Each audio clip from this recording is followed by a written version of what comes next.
Hi, I'm Jen from That Mama Book Nook, and welcome back to my channel.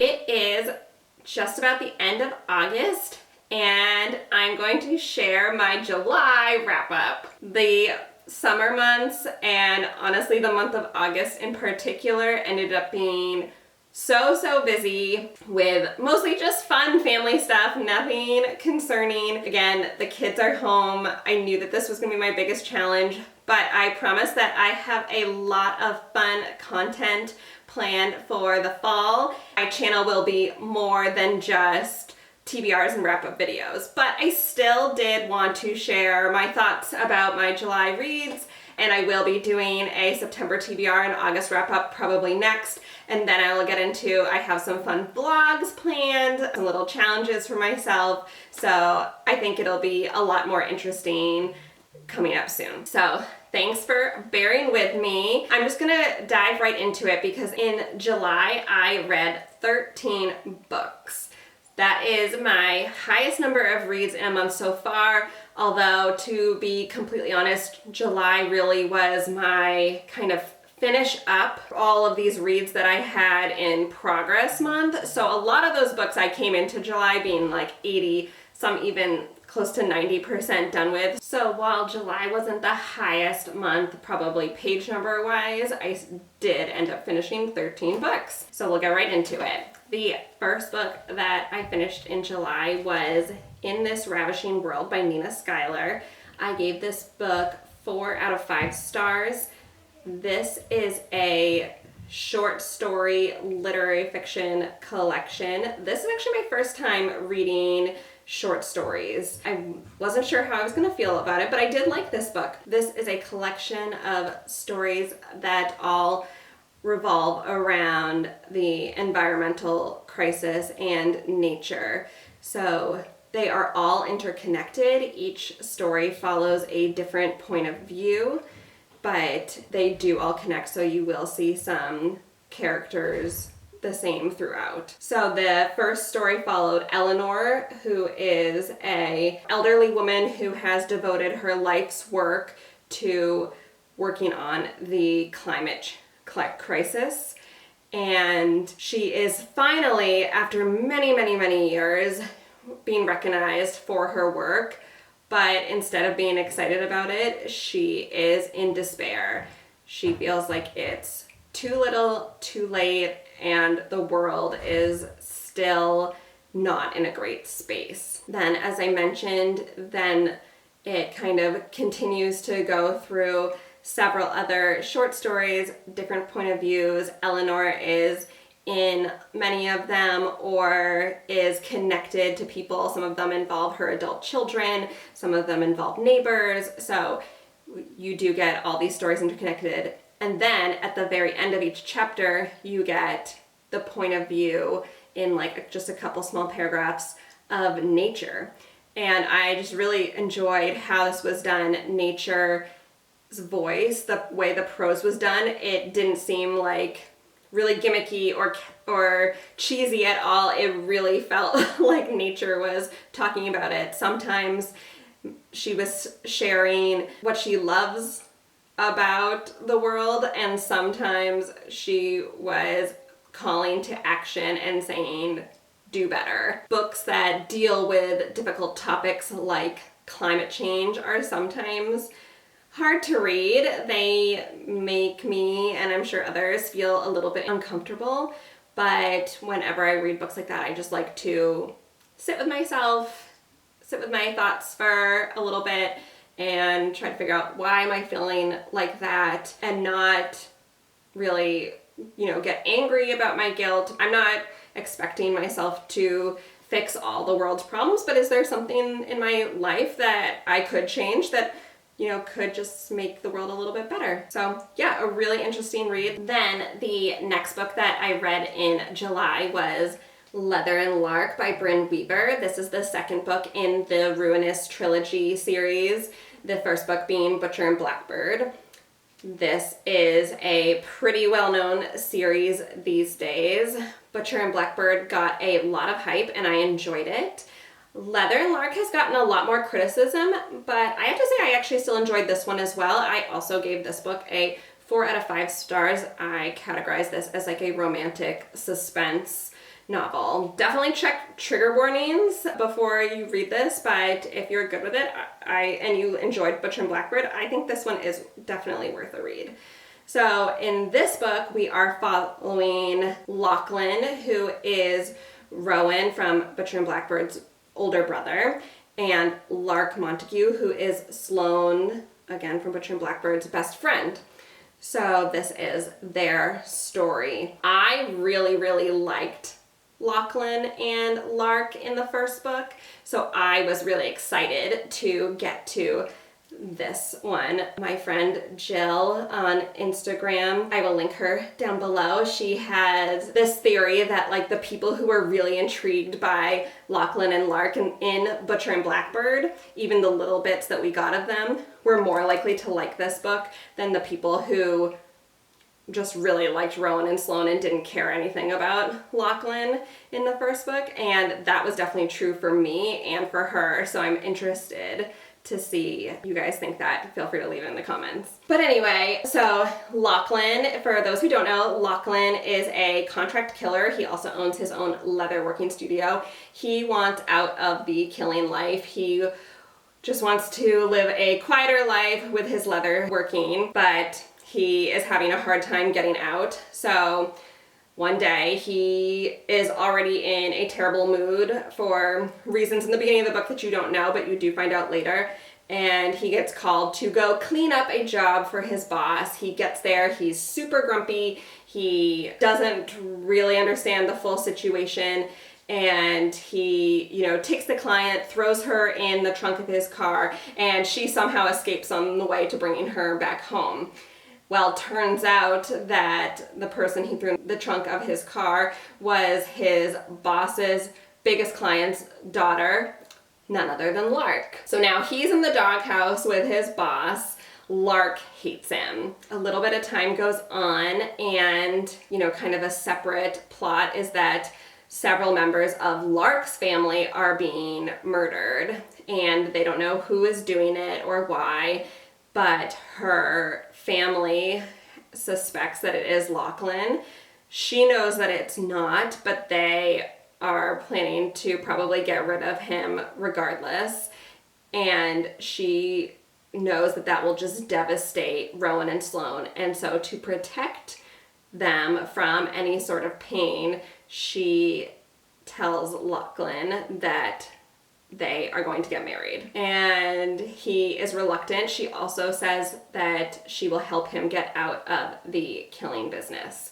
So again, not excited, since this is definitely like an enemies situation at this point, but they agree for those reasons, and they do this whole marriage of convenience. So then they have to not only learn to tolerate each other, but also learn how to be convincing to the outsiders as well. So as I said, I liked this book, 4 out of 5 stars. I thought it was very fun. I have literally heard so many people saying they gave Butcher and Blackbird 5 stars and DNF'd this one. That I don't understand.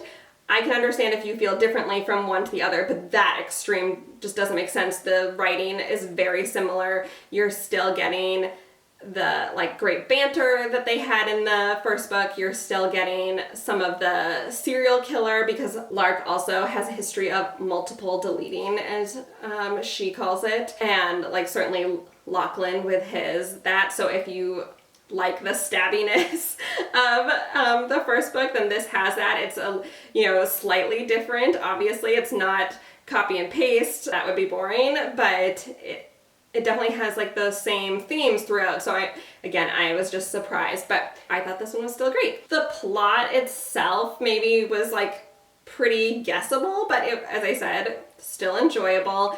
My biggest criticism probably is fake dating is my favorite trope. So a marriage of convenience, very similar to that, but I need to have a good reason. You can't just be we're gonna get married for this silly reason. And I did feel the reasoning was a little bit questionable. Really, you had to get married to do that. They tried to explain it as best they could, but I didn't completely buy it. However, once they were married and we got past that, I, forgot about the reason and just enjoyed the ride. So it was fine. The other, criticism, I use that term very lightly, that I have for this whole series so far though, is I want more consequences for these killings, or at least some sense of, am I going to be caught? Both in Butcher and Blackbird with Rowan and Sloane and with Lachlan and Lark, I'm not getting any sense that like the police are investigating them or they're leaving any sort of breadcrumbs. They certainly don't seem super professional. Maybe Lachlan, but like Lark just seems to and Sloane just do it on the side, and I just can't imagine their cleanup is that great. They certainly feel like they are, would be leaving clues, or at least not taking precautions for DNA and fingerprints and things like that. So I'm just really surprised that that hasn't been touched on at all. However, there is still one more book to come. That is the youngest brother, Fionn, and Rose's story. And Fionn's story seems very different from his brother's. So maybe there will be some of that in his book, who knows? But I definitely plan to read it and I'm looking forward to it. The next book that I read in July was A River Enchanted by Rebecca Ross. I don't know if you remember when I put this book on my TBR, I gave a terrible description of it. This is a fantasy book and I have said it multiple times, but I am terrible with fantasy synopses before I read them. And this one I butchered it. I got a very, very general gist of it, but it was bad. I will insert a clip if I can find one. This book is about, I believe, a kind of childhood enemies to lovers story, who kind of come together to help figure out what happened to some missing girls, and there's, spirits and magical elements involved, and music is one way to help with that. So that's probably a really bad description, but I will hopefully be able to give a better one after I read the book. Now that I've read it, I can come back and share a little bit more about it. So this is following Jack Tamerlan when he is called back to the island of Cadence after many years away studying music on what they call the mainland. He is hesitant to return, but then he finds out that he was called back by his childhood nemesis, Adara, who is also heiress to the East. And the reason why she has called him back is because they need a bard to talk to the different spirits of the island, because young girls are being taken and they worry that the spirits are the only ones who know what's up. So once he figures out the reason for that, he agrees. He changes his tune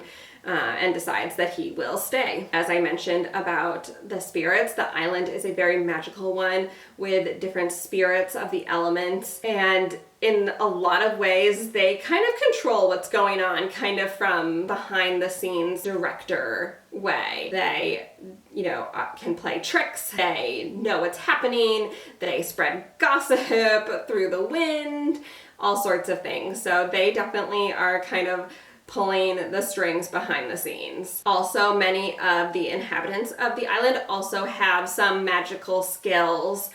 So, for example, Jack being a bard, the bard has magic in a way, and all magic does come with a price, so it's not so simple, but many of the people on the island do carry some of this magic. Meanwhile, there is talks about starting, I don't want to say peace, but starting some communication with the West. There has been a feud for centuries, I believe, with the West, many, many generations ago, and they are enemies. The heiress of the East, Adara, and the heir of the West, Moray, are starting to communicate via letter about making simple trades. There is things in the East that they need from the West, and likewise. So working together and maybe just taking those baby steps toward peace. So anyway, Adara is really hoping that Jack will be able to use his magical abilities as a bard to figure out what happened to the girls that are missing. I ended up giving this one 4.5 out of 5 stars. I really enjoyed it. However, when I started reading it, I really thought this was going to be a 5-star read for me. I loved the, history of the island. I loved the magical elements. I loved the elemental spirits. I loved the world building. I loved the prose. It's like a very lyrical type prose. I also really enjoyed the characters. I wasn't feeling a ton of connection with Jack and Adara at the beginning of the story, but it was a very, very, very, very slow burn. But to be honest, in some ways that felt really realistic. I sometimes feel like even when books are described as a slow burn, it still happens a lot faster than it would in real life. This I felt like was more realistic, especially with everything that was going on this island and the responsibilities that these two characters had. By the end of the story, their relationship was very believable. Then I also really enjoyed the characters of Cedra and Torin. Their story wasn't in the synopsis at all, so they were a really unexpected 2 point of views that you also got in the book, and it was a really sweet relationship between those two. So where did this book fall just a tiny bit short for me? I just found especially in the middle of the story, that it was a very, very slow read. And that actually takes a lot for me to say that, because of how I read with the multiple books at a time, and I put books down for a while and then pick them back up. I miss pacing issues all the time, I like, when other people are rating books lower because the pacing was off, I don't notice them, and they're just a good time to me no matter what. So for me to notice that a book was really, really slow kind of says something. Still worth the read, obviously. 4.5 out of 5 stars is an amazing rating, and I am excited to pick up the sequel as well. Then the next book that I read in July was What Alice Forgot by Liane Moriarty. I talk a lot about Liane Moriarty in my videos. She is one of my favorite authors, and I am reading through a lot of her backlog this year. This was a 5-star read for me. I really enjoyed this one. This one follows Alice, and it starts right off the bat with her in a spin class, and she falls off the bike and hits her head, and she loses 10 years of her memory. Then most of the book is her thinking that she is 29 years old when really she's 39. Obviously, people have explained to her that she is actually 39, and she now has 3 children, and she has to deal with life for a little bit with this big missing gap. Her husband and her are separated. She is dating someone different. Her sister and her don't have as good of a relationship as she used to. There's other little details that are so very, very different, and she has to cope with that. And it's a little bit of a wild time to just be living life like that. She was 29, she was just pregnant with her first. She was very, very hopelessly in love with her husband, and just a very different person and personality. I found this book to be one of the most accurate depictions of amnesia that I have read. I know that that is not a favorite literary tool for many people. I do enjoy reading about that, but this one is one of the best ones that I have seen. This also was not just a book about this woman who lost 10 years of her memory. This was a book about loss and grief and change and life, and I just really, really loved how Liane Moriarty weaved all those things together and wrote a really great, really entertaining story. The rest of the books that I read in July are on my Kindle, so I will share a picture of them here. The next book that I read was Jane Eyre by Charlotte Bronte. This I read for my next Goodreads Best Books Ever challenge. This book, a lot of people have probably already read or know the synopsis, but this is following Jane Eyre, who is an orphan. She lives with her aunt and cousins, and so it starts off when she is a child, and then it follows her journey through young adulthood. But yeah, she is sent off to a boarding school, and it kind of talks about her time there, and then when she is ready to move on from there, she gets a job as a governess for Mr. Rochester, who ends up being a big character in the story, and there's lots of secrets there, and then it even moves on after Mr. Rochester. This book is not a romance, and I believe if you go in thinking this is a romance, you will be disappointed. I struggle a little bit with classics. I like them. I don't tend to love them. So this was another 4 out of 5 star for me. I really liked that this character of Jane was a strong, independent woman, not just someone who was looking to be married, looking to have a family, falling head over heels for all these men. She would put her foot down when something wasn't right. She kind of kept her etiquette while still speaking her mind. She did that in a really great way. I just was a little bit disappointed, I guess, in the plot, and not necessarily because of the romance element lacking, just because I kind of was like, where is this going?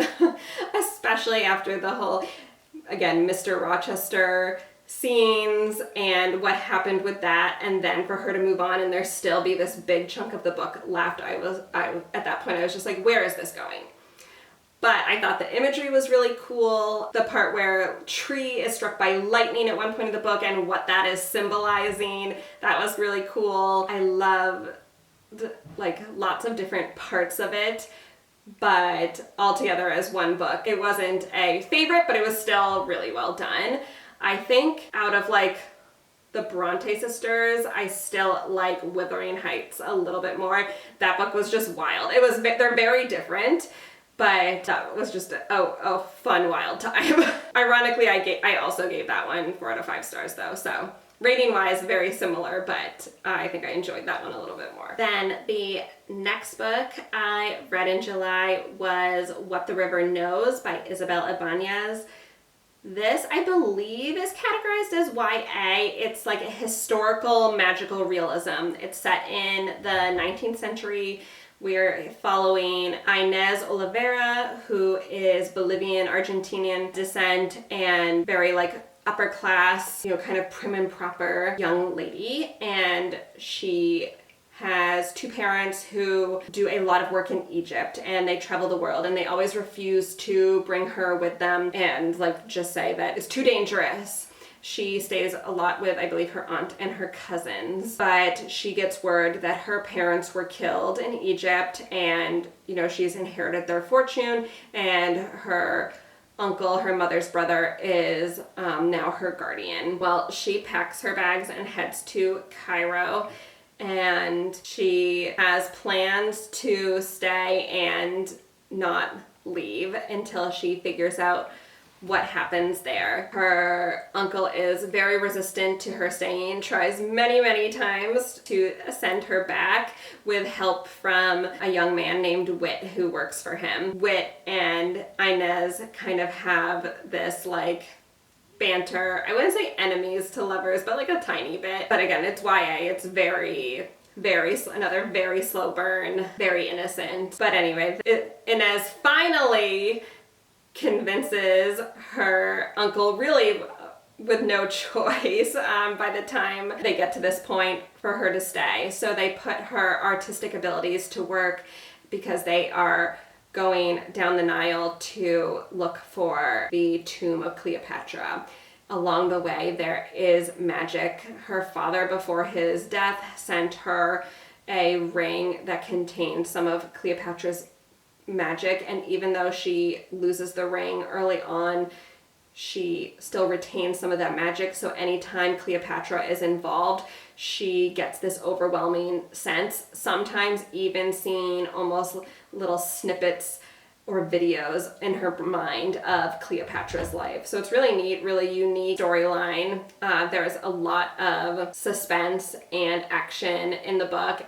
I loved this book. I forget if I gave this book 4.5 out of 5 or if I gave it a full 5, but I really liked this one. I loved the atmosphere. I loved the like Egypt setting of the 19th century. That was really cool. I thought it was written very, very well. I loved the characters. I loved that Inez would like not take no for an answer. Her relationship with Wit was really sweet, as I mentioned. The suspense was interesting. Even some of the side characters who you didn't necessarily, you weren't supposed to like them, but they were really great supporting characters. You know, Tio Ricardo, which is her uncle, and Abdullah, who was his business partner, and even the like person who was hired to be like a bodyguard, and his daughter. Like, they just all played like their roles so well, like if they were acting in a movie. I just thought the author did a really excellent job with that. The magic was interesting too. I probably could have done without it, but I understand why they had it in there. But I am very excited for the sequel to this one, which I believe is coming out relatively soon. Then the next book that I read in July was Twisted Love by Anna Huang. This is the first book in the Twisted series. This book I only gave 3 out of 5 stars. This was probably my miss for the month. I didn't love this one. It was entertaining, but I'll get to the reasons why in a second. Anyway, so this follows Ava and Alex Volkov.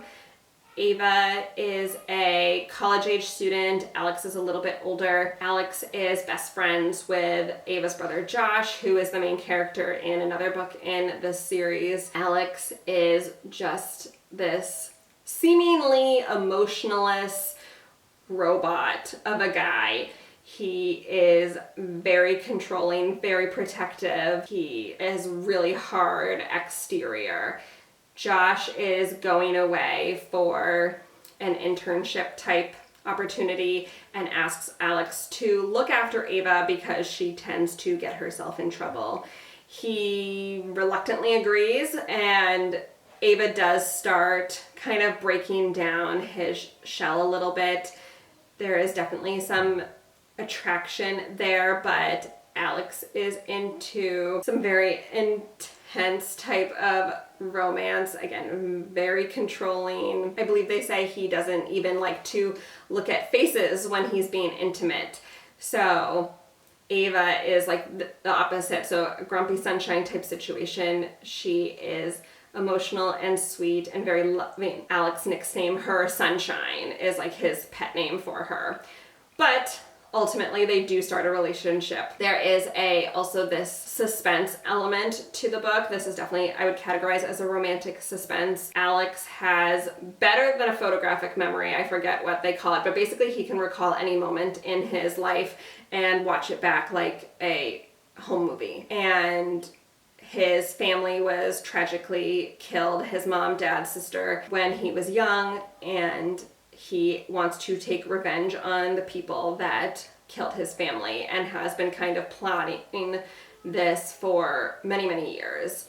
He is highly connected, both financially and like within, I don't know if it's really the mob, but like Russian ties. Then Ava also is dealing with her mother also died when she was younger. Her mother actually, they think, tried to kill Ava when she was younger and just like kind of chalked it up to her mom being like mentally disturbed. So there's like a lot to unpack here.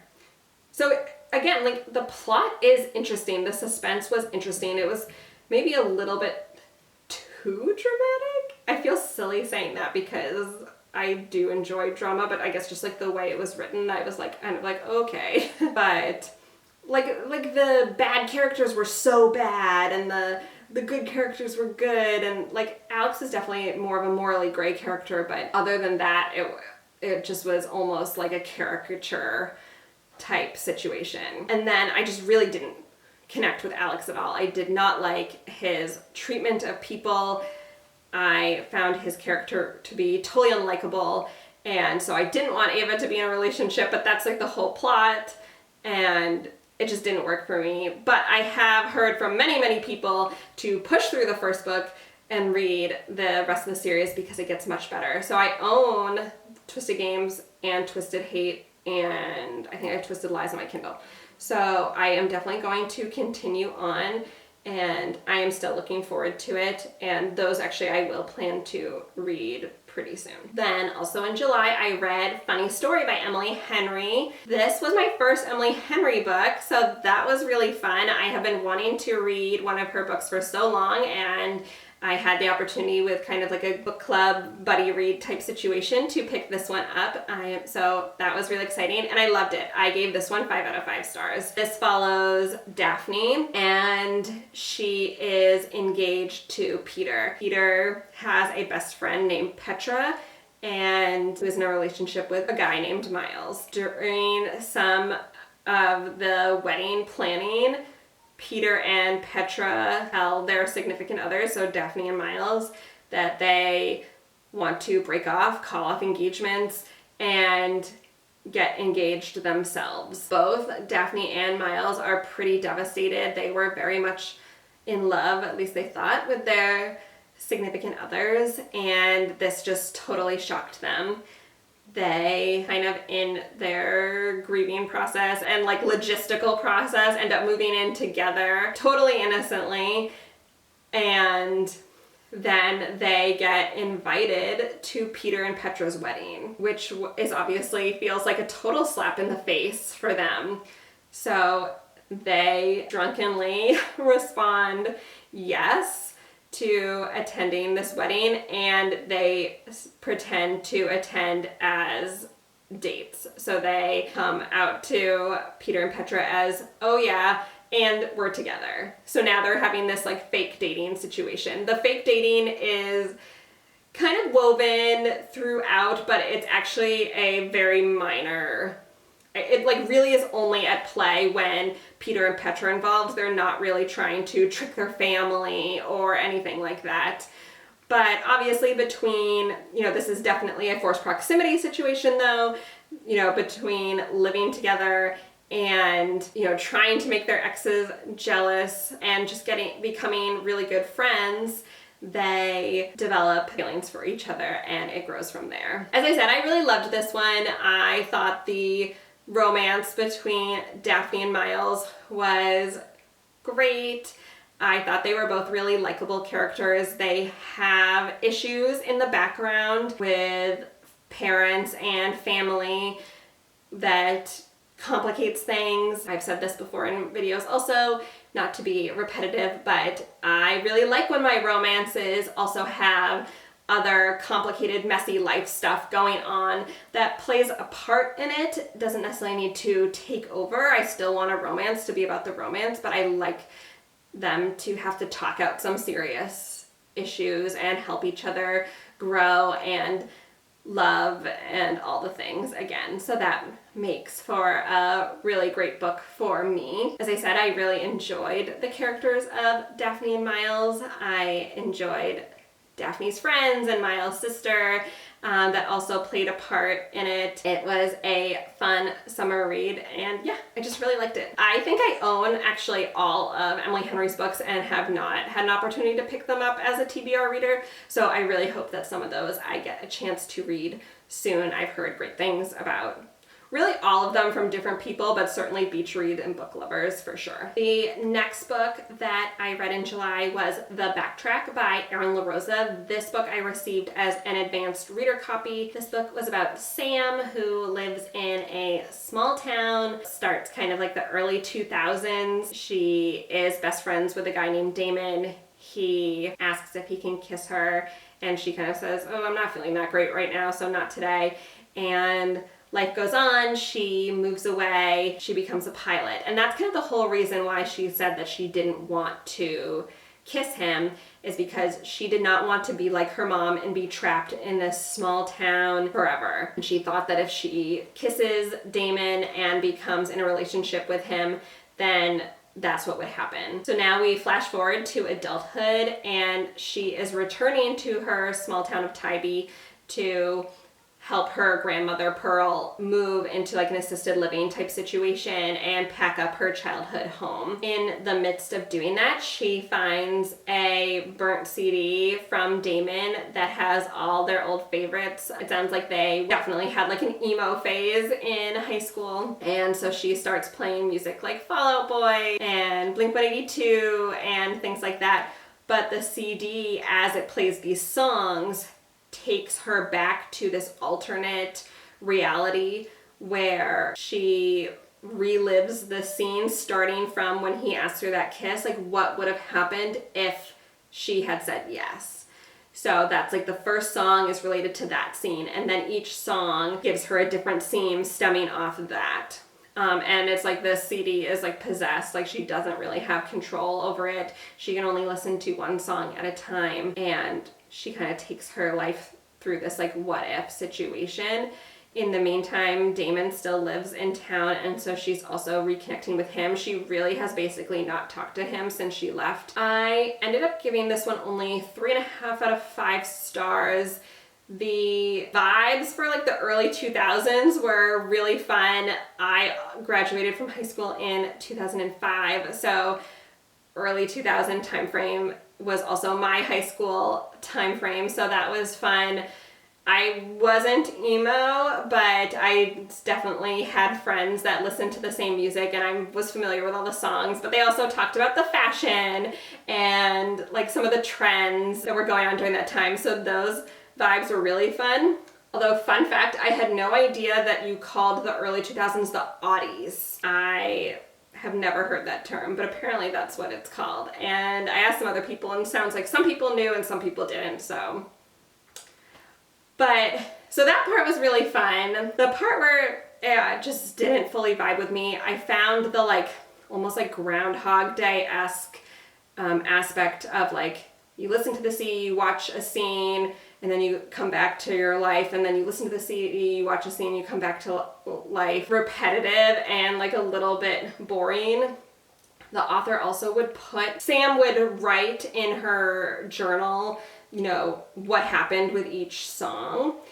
And each time when like she would do that, the author would recap every song each time instead of just showing us the new entry. So that kind of bugged me a tiny bit. So yeah, it was just like very repetitive. And then the relationship between Sam and Damon, I did not feel a connection at all. At all. It was very awkward, especially for an adult relationship who used to be like childhood friends.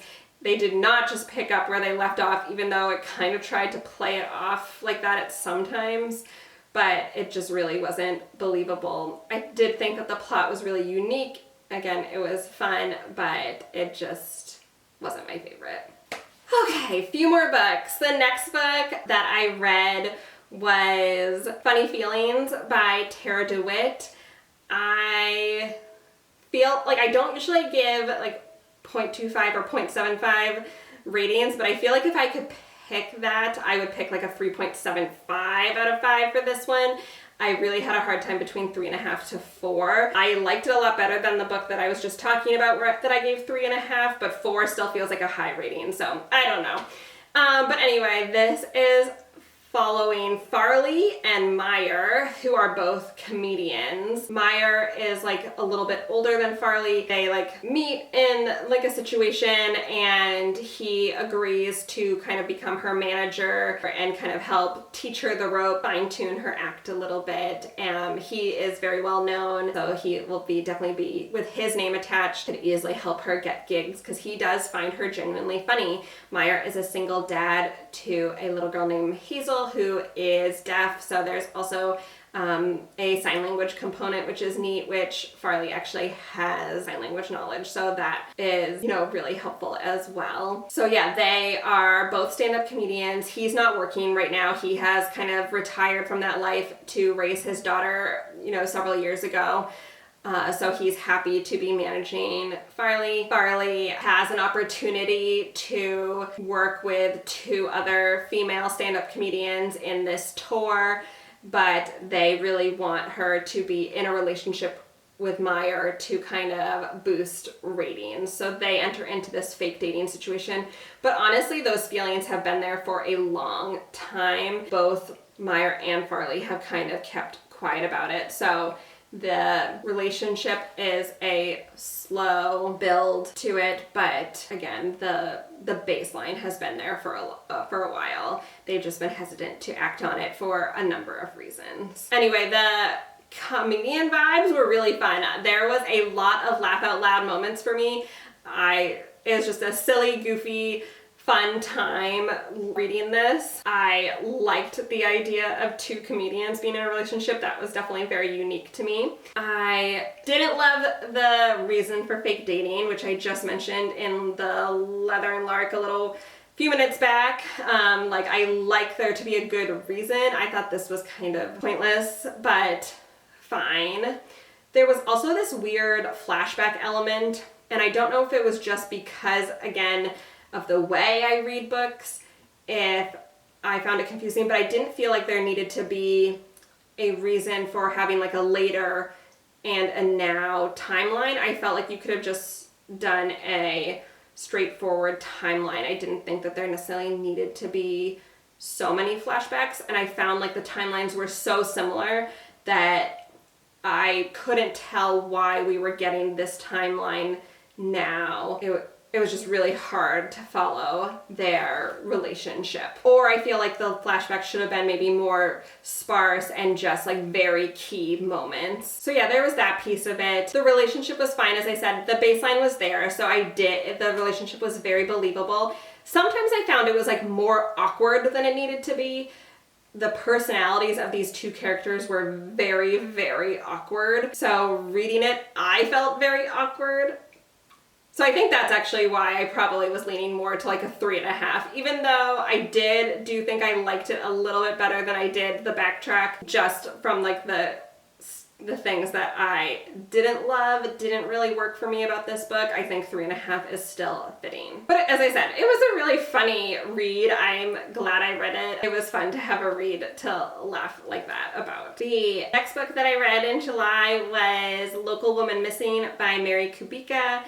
This I gave a 4 out of 5 stars. This is a thriller. This follows a town where a woman goes missing, and then a little while later a woman and her daughter also go missing. There's like a big search for these women and this child, but eventually the case runs cold and you don't know what happened. But then 11 years later, and Delilah Delilah is the daughter, magically reappears after escaping from this terrible home, and that reopens the case, and you start to put together the pieces of what happened. I liked this one, which is good because I have a hard time with thrillers, and that is actually a video that is going to be coming up either in September or October.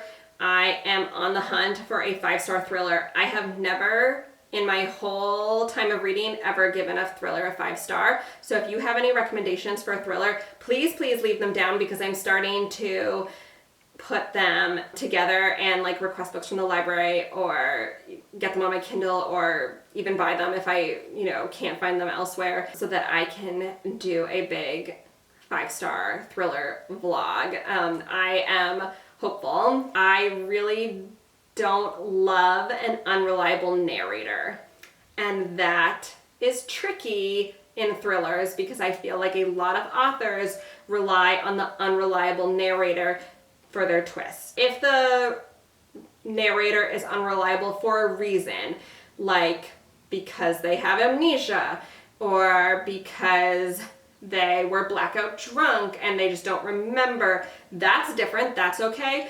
But if the narrator is just lying to the reader, I hate that. I hate that so much. If I am inside the character's brain, they shouldn't be lying. That does not make sense to me, and that drives me crazy. But anyway, that was like a tangent, because that wasn't necessarily the case in this book. I just wanted to explain why thrillers are tough for me. You know, obviously there's other reasons why a book won't vibe, but that is often the main reason why I give thrillers a lot of 3s and 4s. I don't hate them, I just don't love them. So anyway, so for this book, I really liked it. I did not see some of the twists coming, which is great, because that's like another piece, is when you pick up a thriller, I cannot turn off the part of my brain that is trying to guess what the twist is. I can't do it. And sometimes I ruin my own books. It's annoying, and I can't figure out how to stop doing that. So that's a piece of it. So like there were some things that I guessed and some things that I didn't guess. So that's always good. I liked the way like flashed back, and we definitely have multiple timelines going on. That piece was really interesting. Getting the perspective of these women who went missing before they went missing was interesting to kind of get some backstories. One of the women who goes missing was a doula, so there is definitely, check your triggers, because there's definitely depictions of, you know, traumatic births, and, you know, there is one of the people who go missing is a child, so there is some horrible child details as well. Be aware, be gentle with yourself. I don't have a lot of triggers, so that part didn't bother me. As I'm a nurse, I also am a little bit critical sometimes of medical scenes in books, so, and the way things are depicted, and I felt like the depiction in this book wasn't false, like it wasn't inaccurate, but especially like the depiction of the doctor, the OB, I just felt was like not great. Doulas are amazing, nurses are amazing, doctors are amazing too, and of course there are some bad apples out there, but I hate when books continue bad stereotypes about certain professions and people and things like that. So I didn't love that. And entertaining read, definitely some surprises, some stuff I guessed. I would definitely read more from this author. I think I have some other ones on my TBR, so yeah. Okay, two more. The second to last book that I read in July was Fated by Sarah Reddy. This is the third book in the Ghosted series. I have not read the first 2 books, so I don't believe they are connected. I think they are standalones. I'm not even sure if I know a lot of like standalones have like the same group of characters throughout. I'm not even sure if that's the case here, but I definitely did not feel like I was missing anything by not reading the first 2 books. So feel free to pick this one up. This one was great. I gave it 4.5 out of 5 stars. This follows Fiona. She and her brother own a watch company. It's like a very high-end, well-known company. It's something that's really special to her. She is at some point given a family heirloom, and the kind of story behind this family heirloom is that it shows you in your dreams what your greatest desires are. I think that's what it is. She decides to give it a try. So you fall asleep with this watch with you,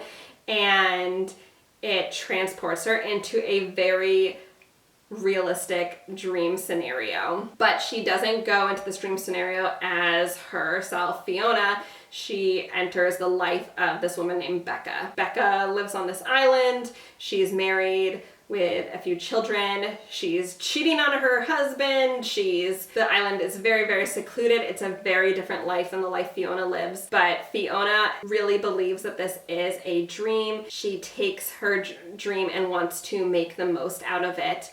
So she really gets to know the husband and the kids and the other people of the island. And, you know, she's really trying to get the message of like, what is this dream trying to tell me? You know, what am I going to get out of life? And she starts falling in love with the man in her dreams. I thought this book was so unique. So I guess it's like a magical realism. This book was confusing for a lot of the book, because from the get-go, I was like, is this really just a dream? And why is she going into this other person's life? Going in knowing that it's a romance. That plot is really continued for a very long time as she is entering this dream state. That was just like where I took off the little half stars, that I just was frustrated and for like a lot of the book being like, what is happening? Not to like keep comparing books, but like very similar to the Backtrack, there was this like repetitive nature, but I felt like this book did it a lot better. I didn't feel like it was just, okay, I take the watch and I go to sleep and I wake up. I take the watch and I go to sleep and I wake up. It was just like intertwined a lot more smoothly. You know, you maybe had a little bit of that repetition in the very beginning as we're getting the story, but then the author clearly knew what she was doing and didn't feel like the readers needed to know that. You know, if she is with McCormick, which is the man in the dreams, then she didn't need to explain that, like, again, this woman was falling asleep. And it does tell about her life in the real world too. So, but I loved the characters, I loved the plot, I loved the story. It was a really enjoyable book. I have the advanced reader copy for the next book in this series, which is called Wished, and I definitely plan to go back and read the other two books. I really, really liked this one. And the very last book that I read in July, if you are still here, thank you for hanging in there with me, was A Court of Thorns and Roses by Sarah J. Maas. I finally hopped on the train, and I really enjoyed this one. I gave it 4 out of 5 stars. This is a fantasy novel. Most people, I feel like, if they want to read it, have read it already. But very briefly, we meet Farah, who lives with her dad and 2 sisters, and they are kind of struggling. Farah goes out in the woods to hunt for food and supplies and survival, and she ends up killing a wolf. The wolf turned out to be a fairy, and that is forbidden to kill a fairy. So another fairy comes to her home and says, as part of the treaty, that she needs to now go and live in his kingdom with her. She really has no choice. So she goes, and the fairy who brings her back, his name is Tamlin, and it's very much a kind of Beauty and the Beast retelling. So there is like a curse that's been put over the kingdom where they need to wear masks all the time. It is literally basically cemented to their faces. Just in the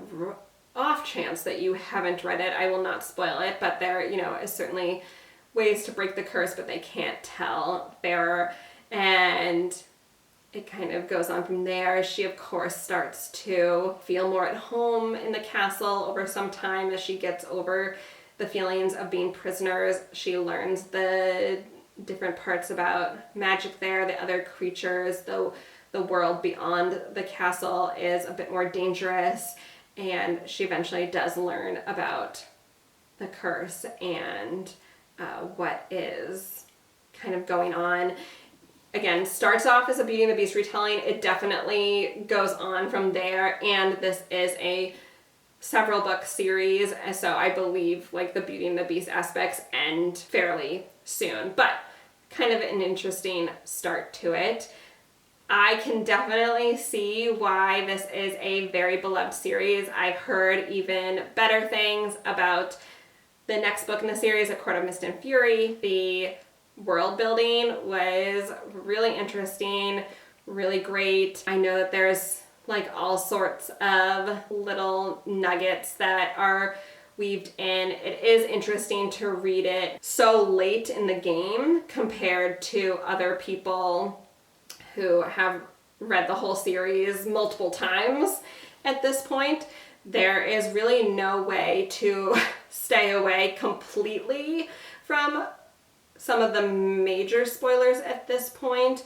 Luckily, when I've seen stuff, most stuff that I have has not necessarily stuck. There's one thing that like I do know that I think happens really more like in the second book. So the whole time I kept waiting for that piece of it. So that was like a kind of a bummer. Again, loved the world building. The characters are interesting. Sarah J. Maas is a good writer. Descriptions and magic and everything was really cool. And I'm excited to continue on with the series, especially again, the next book being a fan favorite. So yeah, so that is finally, this is going to be a long video and I apologize, the end of my July reading wrap up. If you have stayed for this long, thank you so much. Feel free to leave your favorite book in July down in the comments, or you know, any thoughts about any of the books that I read, especially if you have a thriller recommendation, please leave that down. I'd be so appreciative. And if you're not feeling super chatty but just want to say, hey, I'm here, I watched your video, feel free to leave a fairy emoji for A Court of Thorns and Roses, even though I realize that this is probably not an accurate description of a fairy, but still kind of gets the vibes there. And thank you so much for stopping by. I will see you on my next video. Bye.